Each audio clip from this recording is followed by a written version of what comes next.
We're talking about the St. Louis City roster. So we do have a few updates on the St. Louis City roster here. Starting out, new contracts being given out to Josh Yarrow as well as Ben Lunt. And of course, we're not going to spend a whole lot of time because I think enough's been said on the controversial one of those two. We all know it's Ben Lunt, guys, right? Totally. Yeah. Jeremy, I think you're muted.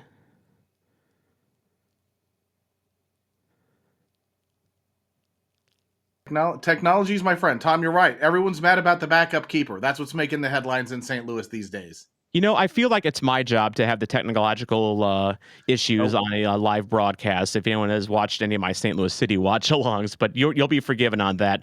Yes, Josh Yarrow's back for another year. And look, Josh Yarrow, nice guy, great community guy, but also just why? Just why?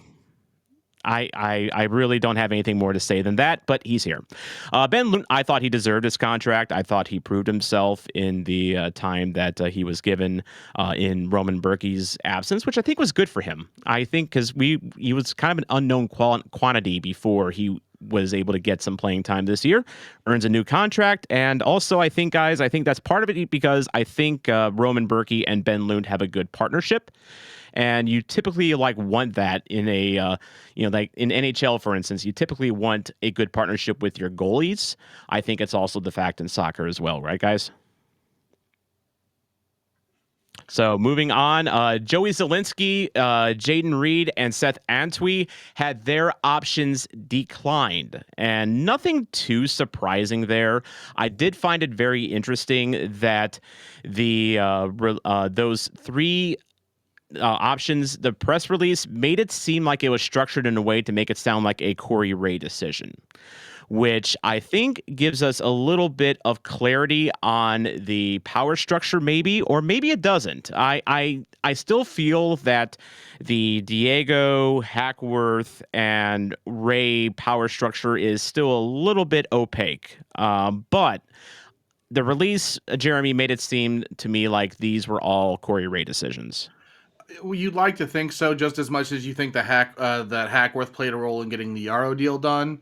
The one thing to call out quickly about this graphic is that it does assume off roster designations for Tyson Pierce and Miguel Perez, two of the homegrowns that are on the city roster technically. They're not reflected here. That's why last year Pierce was an off roster loan to City 2, and then Perez had the slot 31 designation, was also at City 2 for the season. So I didn't move those back. So 4 senior spots, 5 supplemental technically to fill.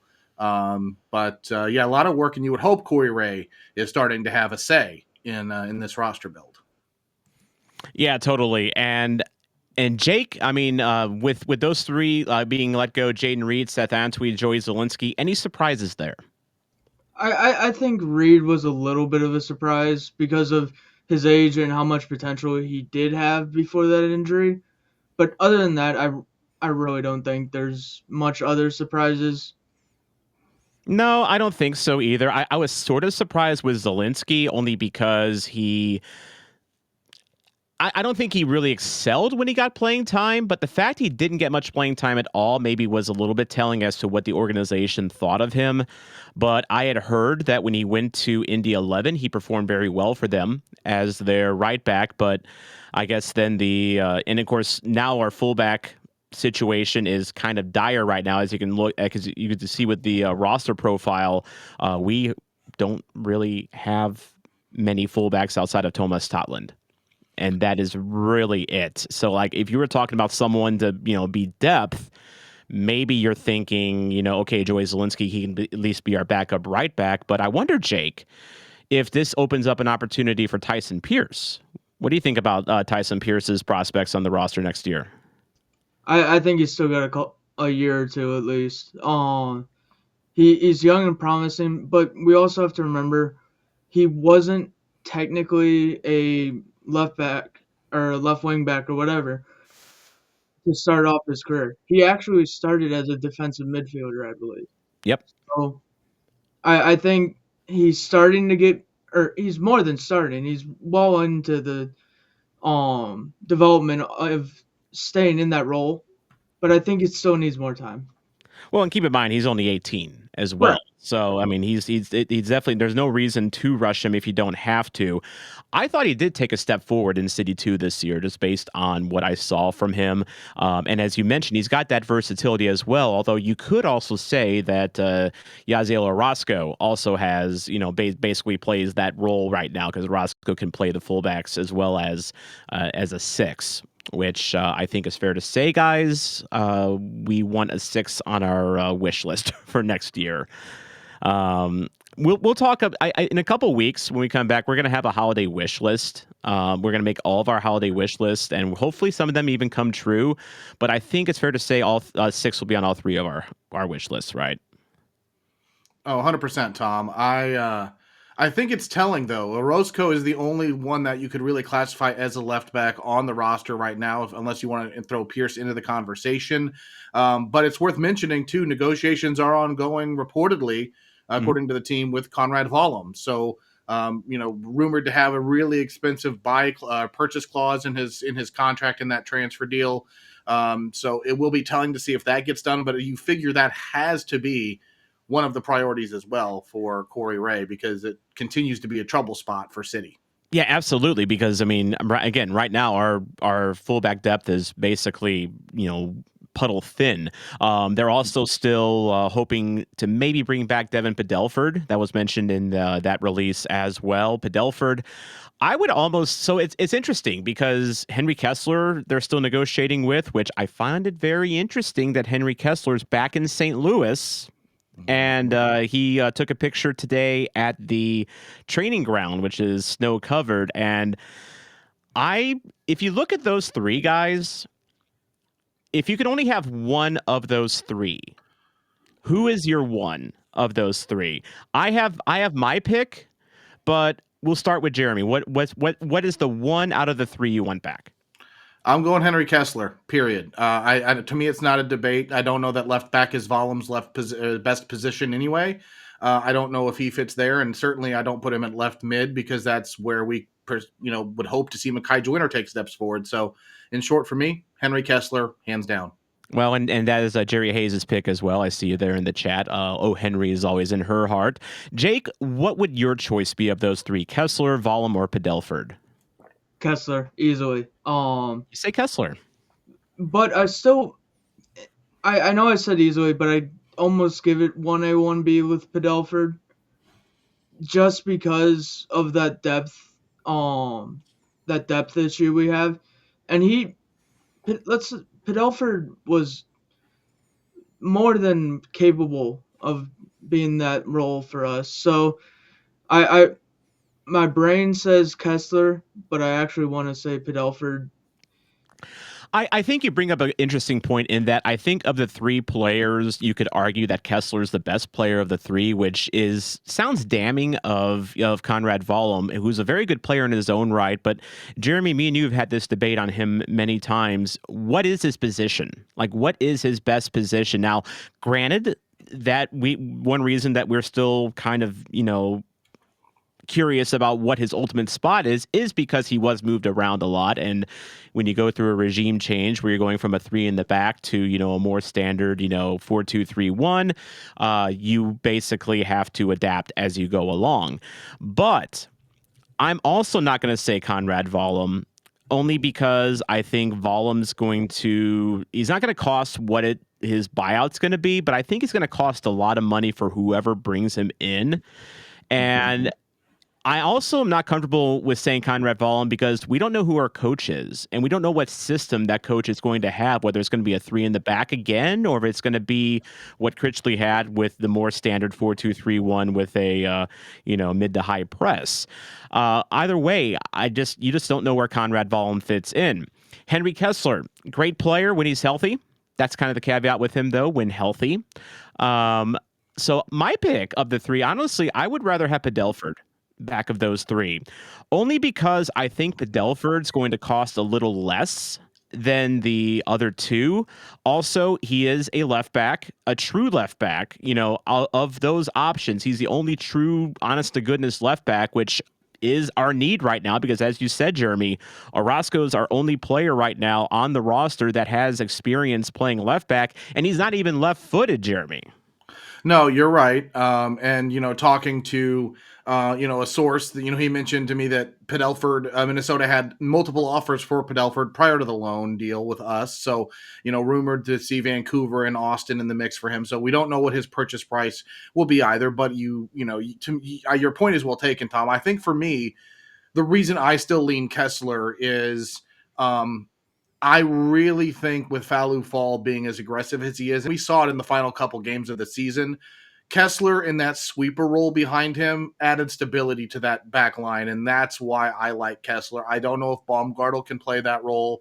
We know Hebert and him didn't work well in the final game of the season, so as much as I want a left back, we've had problems there in the filling that long term, so I still want stability in the center of the park on the back line. And as JT points out in the chat, Padelford's also a long throw specialist. We don't have anyone else on the roster that is that specialist, and it bore fruit in the final game too. So we'll see what happens. Maybe we get all three back. That'd be nice. Someone who I fear might not be back, Celio Pompeu. And I only say this because he had a very cryptic Insta post that it was a lot of players at the end of the year, they'll post a sizzle reel kind of their, looking back, on their, 2025. I know Henry Kessler posted one to the tune of Cranberries Linger, which Jerry was, kind of worried about, as I think a lot of fans were. But Celio went on Instagram and, with the video, he said, quote, "Grateful for this chapter, but still writing the story. The best is yet to come," end quote. Jake, am I reading too much into this? Or should we be worried that maybe Celio's moving on? I don't see it. It would really take a transfer, and we aren't going to get enough value out of him to make it even worth a move. But I just don't see him leaving. Yeah. It would be very hard for a lot of fans, I think, to move on from Celio just because he is, such a good personality. He is, someone that is a very flashy player, but at the same time, I do have to question what his role is on the roster going forward, especially because, when you're talking about holiday wish lists, one of the things that I've seen a lot of people clamor for is a DP left winger. That's Celio. You're not asking for a DP left winger if Celio's the answer. And I think we've seen at times this year, Celio, his consistency is not there. We've seen him get his dauber down, this year quite a bit. His body language has looked a little bit off. He's someone that he's been with this organization now for 4 years. And, maybe there's a feeling with Celio that he's accomplished all that he can here in St. Louis. Maybe it's time for him to try something new after 4 years. Of course, Jeremy, tell me I'm just reading him too much into this and that he's going to come back and I'm going to look silly. I wish I could, to be honest with you. I would say that I think there has been speculation and, some folks that have said in the past that Celio has asked for a transfer in the past, or at least sought his way out to find playing time. So I am not convinced that you're reading too much into it, Tom. You've spoke to all the points that I would make, and I think I'm in the same camp as you. Yeah, and I'm seeing some comments in the chat here from Matt. Could see us getting close to $1 million for Celio. I could see people viewing it the either way. That's Ben Gottlieb in the chat. I personally think the chapter he is referring to is this season. But then usually when you're making chapter references, you're talking about new chapters, and that usually means like a new stop in your career. If you read the Lutz Pfannenstiel autobiography, I think he literally breaks down his career into chapters, which Aberdeen shirt, by the way. That's my Lutz reference for this episode. But I think whether Celio comes back or not might depend on the next coach for St. Louis. And that leads us to our discussion on this head coaching search. And we learned from Tom Bogert, the venerable Tom Bogert, the reliable Tom Bogert on The Athletic, that St. Louis City is in the final stages of the coaching search. Sources briefed the situation to The Athletic. St. Louis, and this is all Bogaerts' words here. Bogaerts says St. Louis will go with a candidate that has experience in MLS. Finalists continue to interview. A decision is expected in the near future. And Jeremy, you got this graphic from Diego up here, and yeah, so this kind of it feels like if it's not winding down, Jeremy, it should be. Yeah, no, 100%. And Diego saying, "quote We have a timeline, and as much as the sooner we get the head coach with us, the better we can be planning for the player movements in January." But to give you a reference point, last year we announced our head coach in early December, and that gave us enough time to evolve him in the right decisions to be ready to go for the beginning of the January when preseason starts. End quote. That quote coming from an appearance on KMOX by the St. Louis City president and GM. So we're right on cue with that timeline based on what Tom Bogaert is saying. I think the piece to me, Tom, and Jake, please jump into this as well, that was noteworthy is the MLS experience, because in previous interviews and appearances, Diego has kind of said, well, we might go with a international coach and someone in the sporting role that had MLS experience. So I think some folks may have been thinking, hey, we just hired Corey Ray, who is an MLS veteran. Now that opens the door for a more international coaching candidate to step in. But now they're saying it's going to be MLS and MLS, which, I mean, I don't have a problem with that. It's just that to me is the newsworthy piece of that, even without mentioning names. Yep, and I see Felix in the chat there noting that Critchley technically has that MLS experience as well. And we were talking, Jake, before the show that if it is Critchley that is named as the next head coach, then that could have a bit of a domino effect when it comes to City 2, because obviously Critchley won't be there to coach. So you had someone in mind for that. Yeah, I really think if Critchley moves up and stays up, that Mike Sorber will be the guy, current U16s coach. I think it makes a lot of sense. He was a former technical director, MLS assistant coach. Just he follows a similar pathway as like John Hackworth, and we saw his success with City 2 this season and getting those players going. So I think it could make a really, really good hire at that level. Well, I mean, and if MLS Next Pro is supposed to be a development ground, it's not just a development ground for players, it's a development ground for coaches as well. And one of the coaches that has Next Pro experience, very recent Next Pro experience, that has been, speculated, because again, we have no concrete candidates for this head coaching job. Like the sporting director search, we learned that we knew about Lee Dykes, we knew about Corey Ray, we knew that Hackworth was in the running as well. We knew we ended up learning about this guy from Bahia, that Diego was looking at as well. We don't have any concrete names here, so I bring these three up that you can see on the YouTube. I put them in the thumbnail. That's partly why. But and yes, Caleb Porter was engagement bait. I'll admit that. I don't think anyone's like seriously talking about Caleb Porter. At least I hope not. But the guy that has Next Pro experience, as well as experience with Corey Ray, is Laurent Courtois, who just left CF Montreal with Corey Ray, but they also worked together with Columbus Crew 2. And so Jeremy, you actually, not just this graphic here as well, but you also kind of put together a graphic of other coaches that also have this MLS experience that would, in theory, qualify, for this role here. So at this point, we're just speculating. We're just speculating as to who it could be. I personally like Courtois. I like the fact that he does have this experience with Corey Ray. If you're talking about the power structure, having Corey Ray, having an ally as his head coach might firm his position. And this would be a big thumbs up to folks that are hoping Corey does have more of a say in this club. But Jeremy, you put up some other names here: Giovanni Savarese, Troy Lesesne, Vanni Sartini, Josh Wolf. Where do you think we go at this point, or can you even reasonably guess where we go? I think any guess, as much as I love to speculate, is just that. I think the thing that jumps out at me looking at all of these candidates is, I hate to say it, but the inexperience of David Critchley in a way, because he's, got 19 games under his belt. Every other person that was kind of tossed out in these graphics and in these discussions has way more than that. I kind of lean toward like Gio Savarese. I loved what he did in Portland.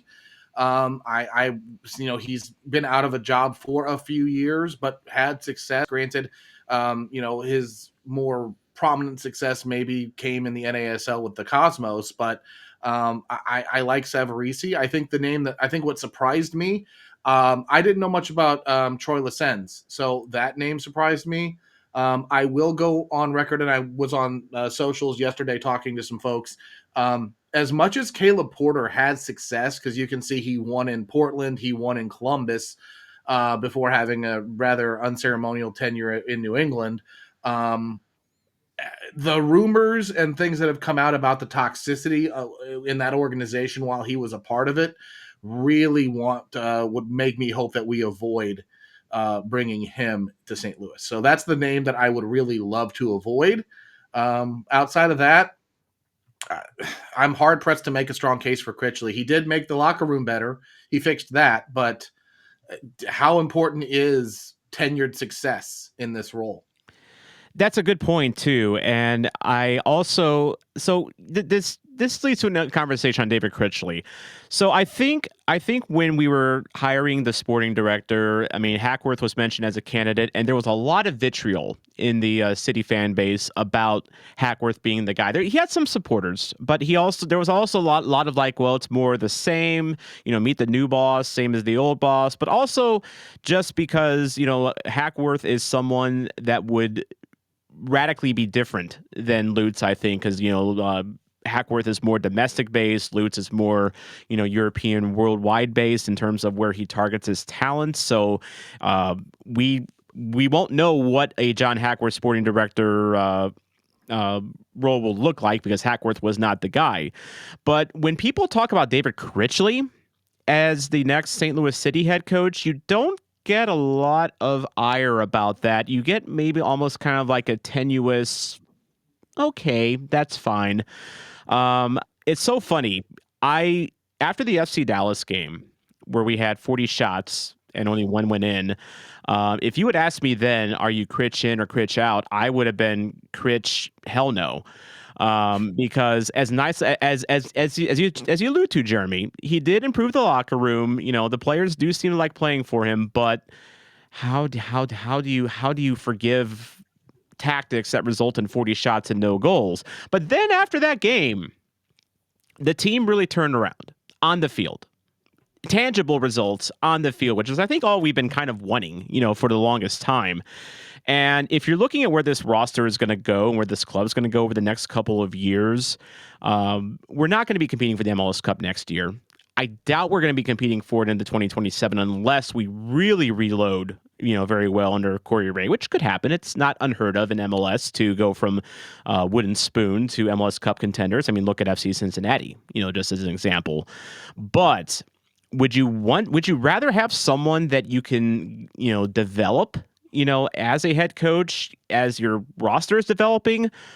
Or do you just want to go with that experience right away and start building right away, given that the cycle in MLS, typically is very quickly? So Jake, let me ask you, Critchley, St. Louis City head coach 2026, yay or nay? Yay. I like him. I think he's done well enough, but that inexperience is a factor, and I just think we got to give him a shot to get that experience. Because if you don't have experience, how are you going to get it then if you're not getting the shot at City? That's true. I mean, how do you get experience if you don't get experience? That's the age-old question for anyone that is trying to get into the job market here. But as far as like what I would prefer, I mean, I like the idea of Laurent Courtois, but he would be a three in the back coach. Do we have the roster for that? Especially if we're talking about being shorthanded on defense, with Kessler still unsigned. Again, all we can do is sit here and speculate. So really, let's move on I hopefully by the next episode we have a head coach that we can actually talk about something tangible. But really, all we can do is just kind of speculate.